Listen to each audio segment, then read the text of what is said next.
Hello student, welcome to my YouTube channel study time. तो student, आज के इस वीडियो के माध्यम से कक्षा 6 क्लास का जो आपका मैथ का चैप्टर 6.3 है, उस चैप्टर को मैं इस वीडियो के माध्यम से बताने वाला हूं। तो आप वीडियो को ध्यान से और वीडियो को लास्ट तक देखिएगा। और अगर कोई भी प्रश्न में, क्वेश्चन में कहीं भी अगर आपको दिक्कत होता है तो आप बेझिझक कमेंट इसमें करके हमें पूछ सकते हैं। मैं आपके कमेंट का हर पल हर समय रिप्लाई जरूर दूंगा। तो चलिए क्वेश्चन को मैं सॉल्व करता हूं और आप वीडियो को ध्यान से देखिए और कॉपी कलम लेके बैठ जाइए। कॉपी कलम लेके आप बैठे रहेंगे तो आपको बेहतर समझ में आएगा। जो मैं आपको बताते जाऊंगा उसे आपको लिखते जाना है। तो देखिए, सबसे पहले आपका क्वेश्चन आता है कि रिक्त स्थानों को क्या करना है, आपको भरना है। तो रिक्त स्थान जो आपका दिया गया है, इसको आपको क्या करना है, भरना है। यानी कि बराबर का चिन्ह भी लगा के भरना है। और ग्रेटर देन और लेस देन, ग्रेटर देन और लेस देन क्या होता है अभी आप समझ जाएंगे। जैसे देखिए, आपका एक यहाँ दिया गया है 0.79 और एक है 1.79। इनमें से पूछा गया कि कौन बड़ा है। तो आप जवाब क्या देते हैं, आप कमेंट में कीजिए कि क्वेश्चन नंबर फर्स्ट का आंसर क्या होगा। देखते हैं कि कौन बच्चा आंसर इसका आने की जवाब दे पाता है इस प्रश्न का। तो चलिए मैं ही बताता हूँ। इसका आंसर जो है सो आपको क्या होगा, इधर होगा। यानी कि 0.79 जो है सो क्या होगा, बड़ा होगा। देखिए, अब आप कंफ्यूज होंगे कि सर 0.79 क्यों बड़ा है। तो समझिए, इसे समझिए और इसे भी मैं अभी आपको समझाऊंगा। देखिए, जीरो वन पॉइंट, एक मिनट, 1 पॉइंट क्या है आपका, बताता हूँ मैं। देखिए 1.79 है, ठीक है। तो 1.79 देखिए और 1.70, इसके पीछे अगर मैं एक जीरो लगा देता हूँ, एक मिनट, इसके पीछे मैं एक 9 के पीछे जीरो लगा देता हूँ। तो अब इसे समझिएगा, ठीक है।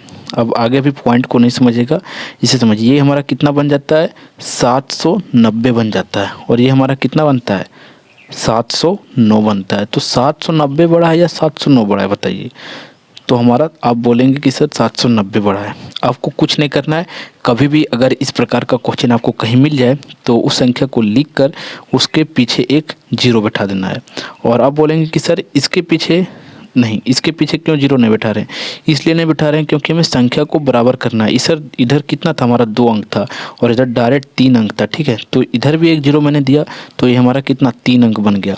तो 3 अंक में अब हमें कंपेयर करना है, ठीक है। 3 अंक में हम कंपेयर करते हैं, ना कि 4 अंक में हम कंपेयर करेंगे, ठीक है। तो हमें अब क्या करना है, 3 अंक में कंपेयर करना था, ठीक है। इसी कारण से आप इसे ये हमारा कितना बनता है, ये हमारा जो है सो 709 बनता है और ये हमारा 790 बनता है। इसी कारण से हमारा 1.79 क्या है, बड़ा है। इधर बड़ा है और ये छोटा है। आप समझ चुके होंगे कि मैं आपको क्या समझाने का प्रयास कर रहा था, ठीक है। अब आगे है क्वेश्चन नंबर 2 है फर्स्ट का। इसमें बताइए कि कौन बड़ा होगा। इसमें आप देख के बता सकते हैं। इसमें 34 है और इसमें 43 है। तो इतना तो आपको पता होगा कि 34 बड़ा है या 43 बड़ा है, ठीक है। तो 43 बड़ा है। 32 पॉइंट कितना है, 32.45 है और 32.80 है। तो 80 बड़ा है ना, यानी कि 32.80 बोलना नहीं चाहिए, लेकिन मैं आपको समझाने के लिए बोल रहा हूँ।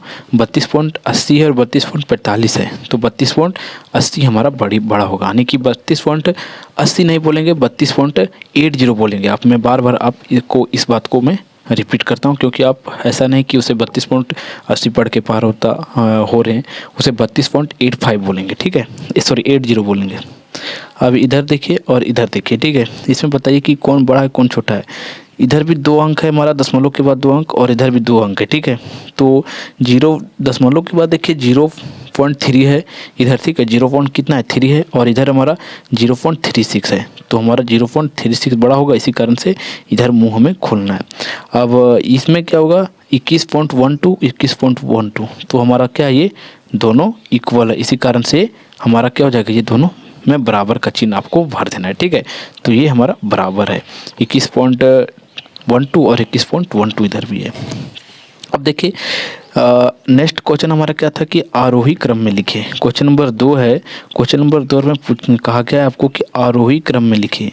आरोही क्रम का अर्थ क्या होता है पता है आपको। सबसे पहले आपको छोटी संख्या को लिखना है।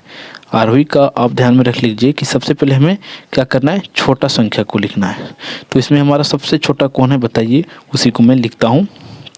तो देखिए सबसे छोटा हमारा क्या है, 0.03 है ना। उससे छोटा क्या है हमारा, उससे छोटा देखिए पॉइंट वाले में आपको बहुत ही ध्यान से देखना है, अगर आप ध्यान से नहीं देखेंगे तो आपका गलत हो सकता है, ठीक है। तो 0.03। अब देखिए आपका यहाँ एक क्वेश्चन आ गया है कि ये बड़ा है जीरो, आप बोलेंगे सर 0.1 बड़ा है या 3.1 बड़ा है या 3.01 बड़ा है। तो सबसे पहले इसे मैं लिख लेता हूँ, इसके छोटा पहले हमारा फिर है 2.3 है, ठीक है। उसके बाद हमारा आता है दो कंफ्यूज करने वाला चीज़ है, क्या है, आप कंफ्यूज हो रहे हैं, मैं कंफ्यूज नहीं हूँ। 0.13 है और यहाँ 0 नहीं, इसे 3.1 बोलेंगे और इसे आप 3.01 बोलेंगे, ठीक है। बोलने में मुझे बहुत मिस्टेक हो रहा है, आप ध्यान दीजिएगा कि कहाँ क्या बोलना है। देखिए इधर 2 अंक है और इधर भी हमें 2 अंक करना है, इसी चलते इधर हम क्या करते हैं, एक 0 बैठा देते हैं। तो बताइए कौन बड़ा हो रहा है, ये बड़ा हो रहा है या ये बड़ा हो रहा है। तो ये बड़ा हो रहा है, तो इसे हमें बाद में लिखना है, ठीक है। और इसे पहले लिखना है क्योंकि छोटा वाला संख्या को पहले लिखना है, पहले छोटा फिर उससे थोड़ा बड़ा फिर उससे थोड़ा बड़ा जाना है।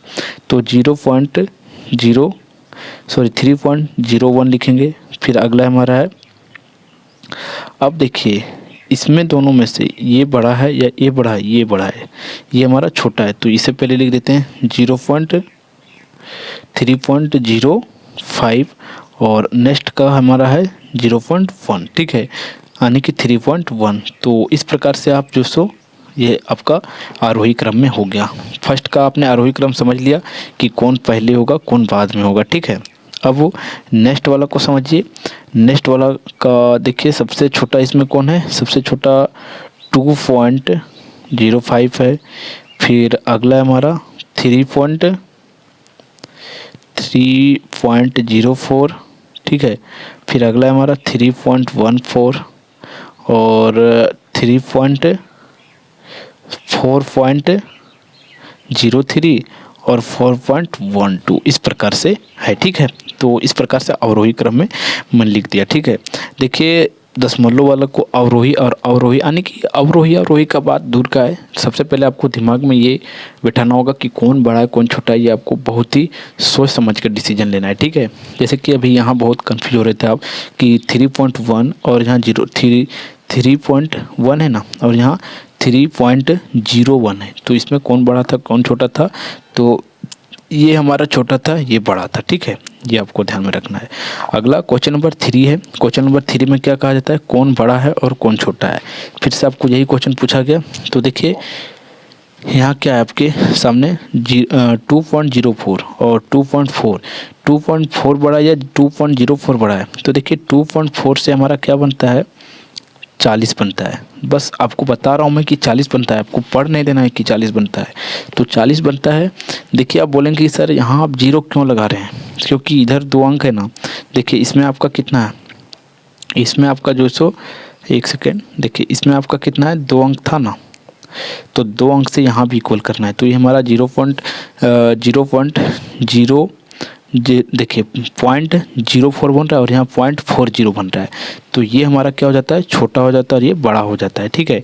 तो आप इसको क्या कीजिएगा, आप इसका मैं आंसर लिखता हूँ कि इसमें जो सो क्या 0.4 जो है 0.4 जो सो क्या है, बड़ा है। यानी कि इस प्रकार से आप इसका आंसर लिख दीजिएगा। लिखेंगे आप 2.04 बड़ा है, इससे बड़ा है हमारा कौन बड़ा है, 0.4 बड़ा है, ठीक है। बड़ा की ओर आप मुंह खोल दिए, ठीक है। अब नेक्स्ट नंबर को समझिए, इसमें से कौन बड़ा है, इसमें से हमारा जो सो ये बड़ा है, ठीक है। बस क्यों बड़ा है, देखिए इसे आप जो सो 3.4 2 अंक में कंपेयर कीजिए और इसे आप कंपेयर कीजिए, ये 44 है ये 40 है, तो 44 बड़ा होगा ना, तो ये इसका तरफ आप मुंह खोल दीजिएगा। नेक्स्ट नंबर का क्वेश्चन है 55 है और यहाँ 45 है, ठीक है। तो यहाँ कितना आगे देखिए, सबसे पहले हमें आगे दशमलव के पहले वाली संख्या को देखना है। यहाँ 4 है यहाँ 45 है, तो कंपेयर करने से पहले आप देख लीजिए कि इतना अंतर है, कितना अंतर है, यहाँ जो है सो 45 और यहाँ 4 है, बहुत बड़ा संख्या है। यहाँ 45 और 4 में 45 ही बड़ा होगा, ठीक है। यहाँ 10 है और यहाँ 1 है, तो 10 बड़ा होगा, बस यही आपको ध्यान रखना है। आगे कहा गया कि इसमें कौन छोटा है, छोटा कौन है हमारा, छोटा हमारा ये है, ठीक है, ये छोटा है। फिर इसमें हमारा पूछा गया है कि कौन छोटा है, तो इसमें ये छोटा है पहला वाला, और इसमें फिर यही छोटा है, और इसमें हमारा यही छोटा है। ठीक है, ये हमारा 80 बन जाएगा, 0.80 बन जाएगा, और ये 0.8 है। तो देखिए ये बड़ा होगा या ये बड़ा होगा, तो आप कंपेयर करने के बाद आपको पता चलेगा कि ये बड़ा होगा। ठीक है, और इस प्रकार से आपका जो ये अध्याय है, यानी कि ये प्रश्नावली जो है 6.3 जो प्रश्नावली, ये बहुत ही छोटा प्रश्नावली था, और इस प्रश्नावली से हमें थोड़ा सा आपको जो सो मैं आपको सीख दिया हूँ, और ये भी जो इम्पोर्टेंट बात था जो मैंने आपको बताया इस अध्याय के माध्यम से। तो वीडियो अगर आपको पसंद आया होगा तो वीडियो को आपको लाइक करके जाना है, और चैनल पर नए तो चैनल को आपको सब्सक्राइब जरूर करना है। तो फिर मिलते हैं आपको एक नेक्स्ट वीडियो में, तब तक के लिए जय हिंद, जय भारत।